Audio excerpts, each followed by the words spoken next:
longitudinal fissure, and it separates the left and right hemisphere. So that is in fact the medial longitudinal fissure. It separates the left brain from the right brain, or the left cerebral hemisphere from the right one.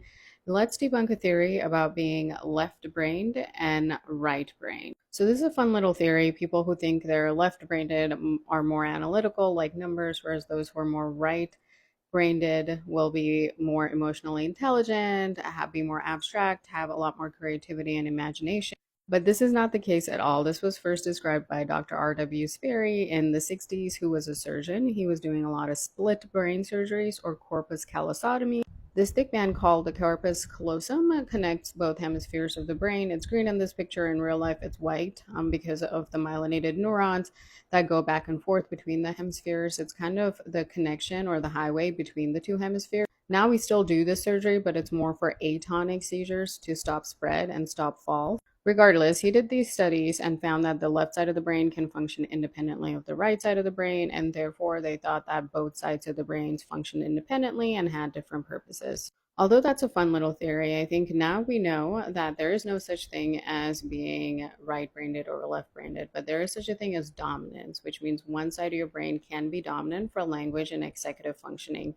Usually, if you're right-handed, that is the left side, and if you're left-handed, it can go both ways. It could be right-sided or left-sided dominance. Now, when is this important? Epilepsy surgery, strokes. So if you know someone who's right-handed and has had a stroke on the left side of their brain, it's more likely to affect their speech, understanding speech. They have something called aphasia, executive functioning, things like that. If you have someone with epilepsy coming from the left side of their brain and they're right-handed, you're less likely to be able to take some of the structures out when it comes to epilepsy surgery, because you're going to have speech dominance on that side. So the reality is your whole brain is important to make you. There's not one side that is more important, let's say, and one side of the brain doesn't take care of mathematics and analytics, whereas the other side of the brain has more creativity and abstract nature. So if you look at this nice little map of the brain, everything is important, everything makes you you. But if you are right-handed, the left side of your brain likely controls your language and some of your executive functioning, whereas if you're left-handed, again, it can go both ways.